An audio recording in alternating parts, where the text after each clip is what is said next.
আসসালামু আলাইকুম ভিউয়ার্স। নতুন আরেকটি ভিডিওতে আপনাদের সবাইকে স্বাগতম। আজকের ক্লাসে আমরা ১৬ আনা পদ্ধতির হিসাব সম্পর্কে সম্যক ধারণা দেব। বিগত ক্লাসসমূহে আমরা জানতে পেরেছি অদ্যাবধি বাংলাদেশে মোট ৪টি জরিপ কাজ সম্পন্ন হয়েছে: সিএস, এসএ, আরএস এবং বিএস।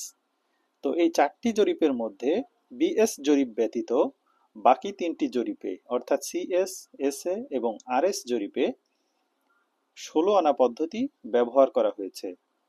তো এই জরিপে যে খতিয়ানটি প্রণয়ন করা হয়েছে সেটি যদি আমরা খুব সুন্দরভাবে স্পষ্টভাবে আমরা যদি বুঝতে চাই, তাহলে কিন্তু আমাদের ১৬ আনা পদ্ধতির হিসাব সম্পর্কে স্পষ্ট ধারণা থাকতে হবে। তো ১৬ আনা পদ্ধতির এই হিসাবটি আমরা যদি সঠিকভাবে জানতে চাই, আমাদের দুইটি সূত্র মুখস্থ রাখতে হবে। তার মধ্যে ১ নম্বর সূত্রটি সেটি এখানে উল্লেখ করেছি।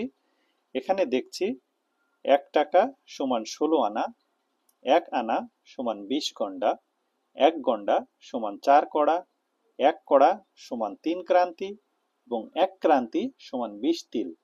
এই একই সূত্র উল্টোভাবেও আমাদের মুখস্থ থাকতে হবে। সেটা হচ্ছে ২০ তিল সমান ১ ক্রান্তি, ৩ ক্রান্তি সমান ১ কড়া, ৪ কড়া সমান ১ গন্ডা, ২০ গন্ডা সমান ১ আনা এবং ১৬ আনা সমান ১ টাকা। এটি গেল প্রথম সূত্র। এই প্রথম সূত্র এটা কিন্তু মানে আপনাকে উল্টাভাবেও মুখস্থ রাখতে হবে। এরপরে আসি দ্বিতীয় সূত্র।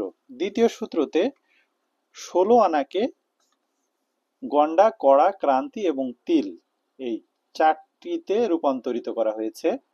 এটা কিন্তু আমাদের মুখস্থ রাখতে হবে। তো আমরা যদি ১৬ আনাকে গন্ডায় রূপান্তর করি, তো আমরা পড়েছি যে ১ আনা সমান ২০ গন্ডা। তাহলে ১৬ আনা সমান কত গন্ডা হবে? ১৬র সাথে ২০ গুণ করতে হবে, তাহলে হবে ৩২০ গন্ডা। এরপরে আমরা পড়েছি ১ গন্ডা সমান ৪ কড়া। তাহলে ৩২০ গন্ডা ৩২০ গন্ডাকে আমরা যদি কড়াতে রূপান্তর করি, তাহলে তার সাথে ৪ গুণ করতে হবে। তাহলে ১৬ গুণন ২০ গুণন ৪ সমান ১২৮০ কড়া, অর্থাৎ ১৬ আনা সমান ১২৮০ কড়া। এরপরে আমরা পড়েছি ১ কড়া সমান ৩ ক্রান্তি। তাহলে আমরা এটা যদি ১৬ আনাকে ক্রান্তিতে রূপান্তর করতে চাই, তাহলে ১৬ গুণন ২০ গুণন ৪ গুণন ৩ অর্থাৎ ৩৮৪০ ক্রান্তি হবে। একই রকম ভাবে আমরা পড়েছি ১ ক্রান্তি সমান ২০ তিল।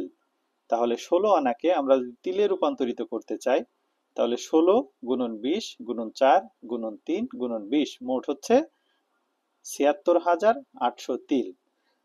তো এই হলো দুইটা সূত্র। এই সূত্র কিন্তু আপনাদের অবশ্যই মুখস্থ করতে হবে, না হলে কিন্তু পরবর্তী ক্লাস সমূহে আপনাদের বুঝতে সমস্যা হবে। তো আজকের মতো ক্লাস এখানেই। আপনারা আমার চ্যানেলটিকে সাবস্ক্রাইব করবেন, এটাই আমার চাওয়া। আর আমার জন্য দোয়া করবেন। সবাই ভালো থাকবেন। আসসালামু আলাইকুম।